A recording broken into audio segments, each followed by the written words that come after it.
80 का वो दशक जब फिल्मी पर्दे पर एक दो नहीं बल्कि कई बड़े सितारों का कब्जा था और उसी दौर में मुंबई की एक चोल में एक ऐसा सितारा चमका जिसने ना सिर्फ अपने करियर में इतिहास रचा बल्कि हिंदी सिनेमा को भी नई ऊंचाइयां दी। ये हीरो थे जैकी श्रॉफ।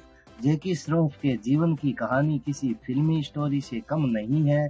जिस तरह गरीबी और तंगहाली के दौर से ऊपर उठकर जैकी ने फिल्मों में अपनी जगह तलाशी और कदम जमाए, वो वाकई एक मिसाल है। जैकी श्रॉफ ने 1982 में आई देवानंद की फिल्म स्वामी दादा से बॉलीवुड में कदम रखा, लेकिन बड़ा ब्रेक उन्हें सुभाष घई की फिल्म हीरो से मिला।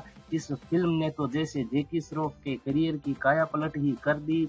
पहली ही फिल्म इस कदर हिट रही कि हर निर्माता और निर्देशक जैकी श्रॉफ के आगे पीछे चक्कर लगाने लगा।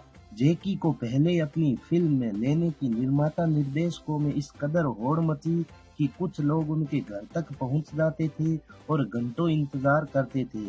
सबसे हैरानी की बात तो यह है कि जैकी अगर टॉयलेट में भी होते थे तो निर्माता निर्देशक उन्हें फिल्म में लेने के लिए टॉयलेट के बाहर ही उनका इंतजार करते थे। हर किसी का बस यही सपना था कि जैकी श्रॉफ उनकी फिल्म में काम करने के लिए हामी भर दे। पहली ही फिल्म के जबरदस्त हिट हो जाने के बाद भी जैकी श्रॉफ ने चोल में रहना नहीं छोड़ा। सुपरस्टार बनने के बाद भी वो कई सालों तक चोल में ही रहे और उन्हें अपनी फिल्मों में लेने के लिए निर्माताओं को चोल में ही जाना पड़ा। कहा जाता है कि विधु विनोद चोपड़ा और महेश भट्ट जैसे बड़े निर्देशक भी जैकी श्रॉफ को अपनी फिल्मों में लेने के लिए जैकी श्रॉफ के घर जा पहुंचे थे।